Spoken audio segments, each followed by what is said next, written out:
सैनिक क्षत्रिय माली समाज तीनों गांव नागौर के आम चुनाव कल 27 नवंबर 2022 को होने जा रहे हैं।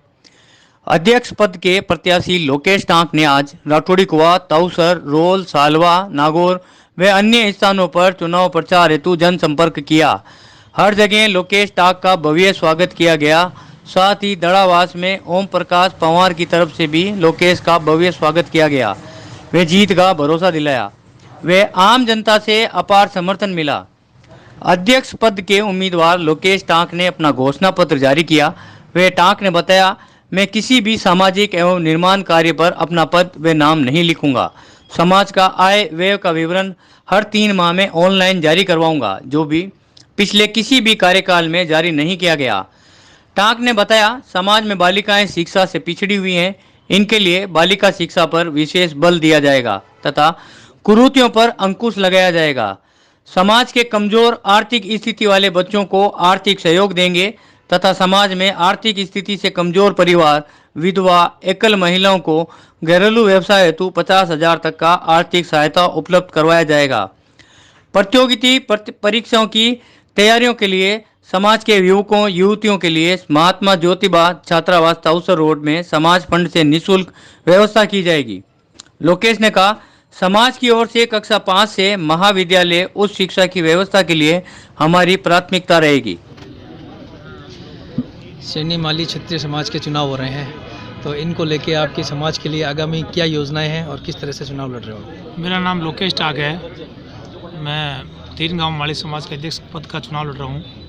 मेरा सबसे बड़ा यही है मुद्दा रहेगा कि अभी 3 बार में कृपाराम जी देवड़ा ने चुनाव लड़ा, और वो बार बार चुनाव क्यों लड़ना चाहते हैं? क्या उनको क्या लालसा है यहाँ समाज में? यही होना चाहिए, समाज का चुनाव एक बार हो, एक बार आदमी एक बार ही चुनाव लड़े। बार बार क्यों? मतलब उनको लालसा क्या है इसमें? क्या पैसे की लालसा है? दूसरी बात, मेरा यही मुद्दा है कि भाई मैं जैसे अध्यक्ष बनूंगा तो उसमें मैं मेरा कहीं नाम नहीं लिखाऊंगा, कहीं पे अध्यक्ष पद का नाम नहीं लिखाऊंगा। खाली पैसा जनता का पैसा है, समाज का पैसा है, तो खाली सैनिक क्षत्रिय माली समाज, सबसे बड़ा मुद्दा यही रहेगा, कहीं नाम नहीं होगा अध्यक्ष का। दूसरा है आय व्यय का, सबसे बड़ा लफड़ा रहता है। 5 साल में कोई अपना हिसाब किताब ही नहीं देता है, तो अपन ये अध्यक्ष बनने के बाद सीधा ही 3 महीने में ऑनलाइन हिसाब। और तीसरा मुद्दा, सबसे बड़ा मुद्दा शिक्षा का। शिक्षा के क्षेत्र में पिछड़ा हुआ है हमारा समाज, तो उसमें जैसे बाहर दिल्ली कोचिंग में IPS, RS और RJS जैसी कोचिंग में बड़ी क्लासों के लिए निःशुल्क व्यवस्था, जैसे कम से कम 10-20 बच्चे ऐसे प्रतिभावान होंगे जो यहाँ से छंटनी करके वहाँ दिल्ली कोचिंगों में भेजेंगे, वो तैयारी करेंगे निःशुल्क, उनके रहने की और खाने की व्यवस्था। और तीसरी चीज़, चौथी चीज़ है यहाँ पर शिक्षा के लिए भाई स्कूल, कोई अपने समाज का स्कूल बने, कोई कोचिंग, एक छात्रावास बना हुआ अपना यहाँ पर हाउसिंग बोर्ड में, महात्मा ज्योतिबा फुले छात्रावास, वो खाली बनकर खड़ा है। हम उसको उसमें नए सिरे से उसको चालू करेंगे, उसको जल्द से जल्द चालू करेंगे। उसमें निःशुल्क कोचिंग क्लासेस चालू करवाएंगे जो तैयारी कर सके बच्चे। यही हमारा मुद्दा है। कोई चिकित्सा के क्षेत्र में भी कोई? चिकित्सा के क्षेत्र में हॉस्पिटल बन रहा है यहाँ पर हमारे, तो हॉस्पिटल चालू करने के लिए पूरा निर्माण कराएंगे और बड़े स्तर पर उसको हॉस्पिटल को तैयार करके डॉक्टर की व्यवस्था करके हमारे समाज में कम से कम दूसरे अदर समाज भी उसको यूज ले सकते हैं। समाज में जो पिछड़े परिवार हैं उनके लिए आपके पिछड़े परिवारों के लिए, जैसे विधवा है कोई, तो उसके लिए ऐसे लोगों से चंदा करके या करके 50,000 रुपये की सहायता करके कि भाई विधवा है जो कमाने के लिए असमर्थ है, उनको लिए 50,000 रुपये सहायता करके FD करवा के ऐसा कुछ करेंगे। वो मेरे घोषणा पत्र में है, आप घोषणा पत्र देख लीजिए। घोषणा पत्र में मेन मुद्दे क्या हैं? मेन मुद्दे यही है कि भाई पद नाम, कोई भी पद नाम मेरा नाम नहीं होगा। दूसरा आय व्यय का विवरण यही है कि भाई 3 महीने में आय व्यय का है। और तीसरा है बालिका शिक्षा पर विशेष जोर, जैसे कुरीतियाँ, आज कुरीतियाँ सबसे ज़्यादा बढ़ रही है। जैसे छोटे मिले शादियों के मतलब हर शादी कर ली, थोड़े दिनों बाद में ऑटोमेटिकली वही वो छोड़ दिया। ये उन पे लिए, उनके रोकथाम के लिए बड़ा कदम उठाया जाएगा कि भाई उन पे कम से कम समाज के लोग अगर लीगल नहीं है तो उन पर दंड करे कम से कम, कि भाई क्यों छोड़ रहे हैं उनको।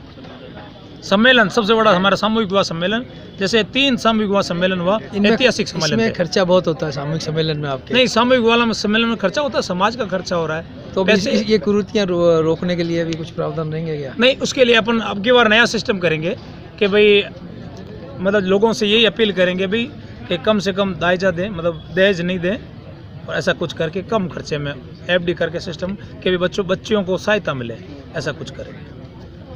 सोलंकी पूर्व सरपंच चेन्नार। मैं पूरे समाज से यही अपील करूंगा, लोकेश टाक को वोट दें, अध्यक्ष बनाएं। ये नया लड़का है, नया जोश है, समाज में कई चीज़ें नहीं आएगी। कृपाराम जी को आपने 2 बार देख लिया अध्यक्ष बना के।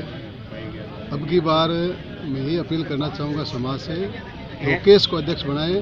वो शिक्षा के ऊपर ज़्यादा से ज़्यादा ध्यान देगा, समाज पर भी ध्यान देगा, और यंग लड़का है, शिक्षित है, ग्रेजुएशन है, तो ये अपने समाज का दिशा चेंज कर सकता है। मैं सभी से ही निवेदन करूंगा, ज़्यादा से ज़्यादा इसे मत दें और कल वोटिंग करें, ज़्यादा से ज़्यादा वोट दें।